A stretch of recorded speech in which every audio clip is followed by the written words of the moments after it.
Title of this video I think will be Is Multitasking a Good Thing?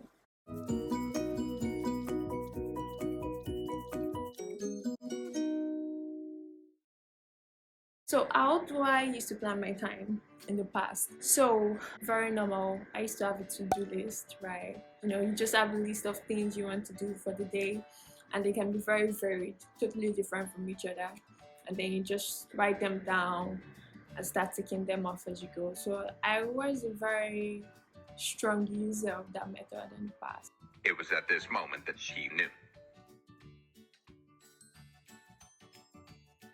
So the first problem was there were like a lot of different tasks on the list, and they're very different from each other. So I was context switching a lot, right? On the to-do list, I could have cooking, I could have watch a video on Python, I could have do this assignment for school, or I could have watch a video on German. So very different, very tasks. And that was one problem with it. The other problem with this, Which I could say is also as a result of the first, is never really brought anything to completion, right? It was always about doing things halfway, doing things halfway. And even when I was working on my previous job, that was actually the situation. That was how I managed my time, managed work. It was about like doing different things across operations, which is where I found myself for the past few years. You tend to do a lot of different things, right? You tend to be in a lot of different places. And yeah, so at that point I was in that situation, and I would do, okay, today I could have do this in sales, do this, write a blog, an article that's under marketing.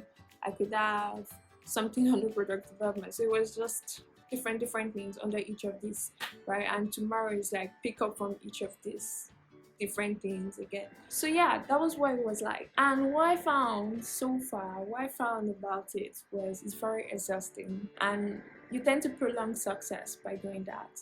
So like for instance, I use the story a lot to describe it, which is having like construction workers working on 5 different houses, the same construction workers, the same group, working on 5 different houses at the same time. So this week they will work on the first house, right? They will just say do the foundation. Next week they'll go to the second house to start preparing for building that too. Next week they go to the third house to do something. So like every week they're rotating their efforts across these 5 different houses. The problem you find with that is the first step is going to be very long. Our journey, the entire work is going to be very long, and that's going to lead to exhaustion. And the reason why it's going to lead to exhaustion is because by doing that, you're prolonging success, right? And success is a very huge motivating factor for anything we do, right? Want to see that we're making progress. There's a good feeling to it. But by spreading our efforts in across 5 of these things, we're dealing with procrastinating. And so it can feel very exhausting, it can feel very tiring. But compared to focusing all your effort, the construction group for instance, focusing all their efforts on one particular house and bringing it to completion, they're going to do it faster. You find completion of that house is going to be a huge motivating factor for them to proceed to the next 4 houses, right?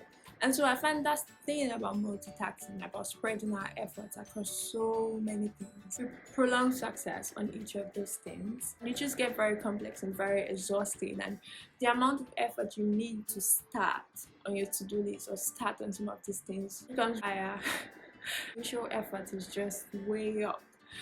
But compared to just having one thing you want to do every day, one thing you want to do and bring to completion. So how do I plan my time now? I plan my time by focusing on one thing. There's just one goal I have for the day.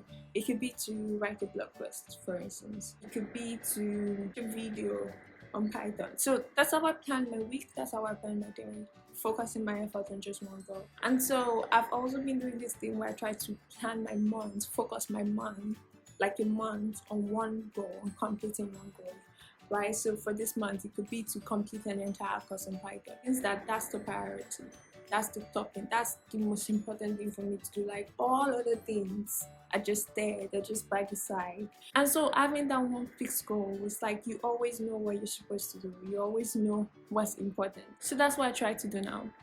And the second thing is having secondary things I want to do on the side. So for instance, if today I decide, okay, I want to follow a YouTube video on a Python project and learn about it. If that's my goal for the day, I could have some secondary things around it depending on how important I'm watching. I could have some secondary items like, okay, I have to rewrite something on LinkedIn. Important thing to note is the priority is the Python.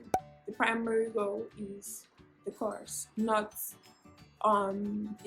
whatever the secondary thing is. It's just to say that the primary goal is what must get accomplished, and the secondary goal, there's some free room for that if it doesn't get accomplished. If you understand what I mean. So like, I don't propose this method a lot, and I try not to use it a lot. I try not to like have secondary things around like a primary goal, because it's just, I feel like it still complicates things and you want to keep things as simple as possible. So I try to just do that, and honestly it's a work in progress. Coming from having a billion things you want to do in a day to just picking one, it's very difficult. It's very difficult to do, but yeah, step by step, every day you get there. And I think the other thing to mention actually is, I think a lot of us overestimate like what we can do in a day and just underestimate what we can actually do in a year. So most times when we plan out to do this, we have like a billion things on there that we want to do, because we just overestimate the amount of time. We overestimate our 24 hours and all, and we underestimate 365 days. You could actually do one simple thing every day, and at the end of your 365 days you realize that it was pretty successful, like compared to having these so many things that you don't even actually complete. Anyway, that's just to say, summary of this video, really, I think it's worthwhile to have one main priority, have one primary priority, one primary goal. It's less exhausting. You're able to accomplish something. Accomplishing something, it's a motivating factor, right, to go and continue to do other things. So is multitasking good for you? Let me know in the comments. Bye.